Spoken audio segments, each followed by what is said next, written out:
ക്രിസ്തുവിനെ നിങ്ങളുടെ ജീവിതത്തിൽ രക്ഷകനും നാഥനുമായി നിങ്ങൾ സ്വീകരിക്കുമ്പോൾ തീർച്ചയായും നിങ്ങളോട് ഈ രാത്രിയിൽ തന്നെ, ഈ കേട്ടിരിക്കുന്ന നിമിഷങ്ങളിൽ തന്നെ നിങ്ങളുടെ ജീവിതത്തെ മാറ്റുവാൻ കർത്താവായ യേശു ക്രിസ്തുവിന് സാധിക്കും.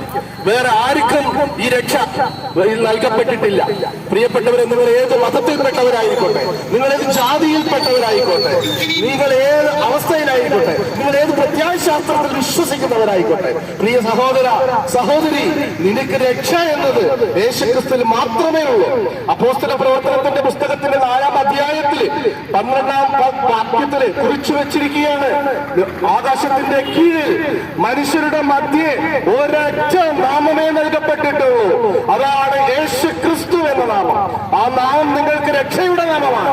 നിങ്ങളുടെ ജീവിതത്തിലെ രക്ഷയുടെ നാമമാണ്. നിങ്ങളുടെ ജീവിതത്തിൽ പകർച്ചകൾ ഉണ്ടാകാം, നിങ്ങളുടെ ജീവിതത്തിൽ പ്രതിസന്ധികൾ ഉണ്ടാകാം, നിങ്ങളുടെ കുടുംബത്തിൽ പ്രശ്നങ്ങൾ ഉണ്ടാകാം, നിങ്ങളുടെ സാമ്പത്തികമായ ഞെരുക്കങ്ങൾ അനുഭവിക്കുന്നവരാകാം. അങ്ങനെ വിവിധങ്ങളായ മേഖലകളിൽ നിങ്ങൾ വ്യത്യസ്തരായ മനുഷ്യർ, നിങ്ങൾക്ക് ഓരോ പ്രശ്നങ്ങളിലൂടെ നടന്നു പോകുമ്പോൾ നിങ്ങളുടെ പ്രശ്നത്തിന്റെ പരിഹാരമായി ഒരേ ഒരു മാർഗമേ ഉള്ളൂ, ഒരേ ഒരു വഴിയേ ഉള്ളൂ.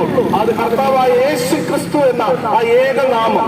ആ ഒരു നാമമേ ലോകത്ത് നൽകപ്പെട്ടിട്ടുള്ളൂ. പ്രിയ സഹോദര സഹോദരി, നിങ്ങൾ വിഷമിച്ച്, നിങ്ങൾ ദുഃഖിച്ച്, നിങ്ങൾ തകർന്ന് സങ്കടമായി നിങ്ങൾ ആരുടെ പക്കലേക്ക് പോകുന്നു?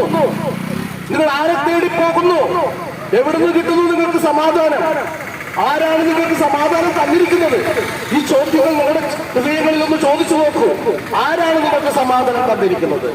എവിടെയാണ് നിങ്ങൾക്ക് രക്ഷ തന്നിരിക്കുന്നത്? ഈ പ്രശ്നത്തിന് എവിടെയൊക്കെ പരിഹാരം ഉണ്ടോ? നിങ്ങൾ ഏത് മതത്തിൽപ്പെട്ടവരായിക്കോട്ടെ, ഏത് ജാതിയിൽപ്പെട്ടവരായിക്കോട്ടെ, ഏത് പ്രത്യയശാസ്ത്രങ്ങൾ വിശ്വസിക്കുന്നവരായിക്കോട്ടെ, നിങ്ങൾക്ക് സമാധാനമുണ്ടോ? ഇല്ല. എന്നാൽ നിങ്ങൾക്ക് ഇന്ന് ഈ രാത്രി, ഈ ദിവസം നിങ്ങൾ ഒരേ ഒരു നാമത്തെ വിശ്വസിക്കൂ. പ്രിയപ്പെട്ടവരെ, ആ ഒരു നാമം നൽകപ്പെട്ടുള്ളൂ. അതിന് മാത്രമേ നിങ്ങൾക്ക് പരിഹാരമുള്ളൂ. നിങ്ങളുടെ സകല പ്രശ്നങ്ങൾക്കുള്ള ഏക പരിഹാരം കർത്താവായ യേശു ക്രിസ്തുവാണ്.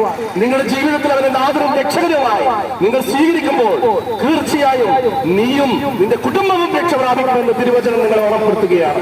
പ്രിയപ്പെട്ടവരെ, ഏക നാമം മാത്രമേ നിങ്ങൾക്ക് നൽകപ്പെട്ടിട്ടുള്ളൂ. നാളെ എഴുന്നേൽക്കുമ്പോൾ തീർച്ചയായും നിങ്ങളൊരു പുതിയ ആകാശവും പുതിയ ഭൂമിയുമായിരിക്കും നിങ്ങൾക്ക് ലഭിക്കുക. അങ്ങനെ ലഭിക്കണമെങ്കിൽ നിങ്ങൾ വിശ്വസിക്കേണ്ട ഒരേ നാമം കർത്താവായ യേശു ക്രിസ്തു എന്ന നാമം. പ്രിയപ്പെട്ടവരെ, ഇന്ന് സ്നേഹക്കുറവാണ് എല്ലാവർക്കും. എവിടെ സ്നേഹം അനുഭവിക്കാൻ വേണ്ടി പറ്റുന്നുണ്ട്? നിങ്ങളുടെ മക്കൾക്ക് നിങ്ങൾക്ക് സ്നേഹം കൊടുക്കുവാൻ വേണ്ടി പറ്റുന്നുണ്ടോ?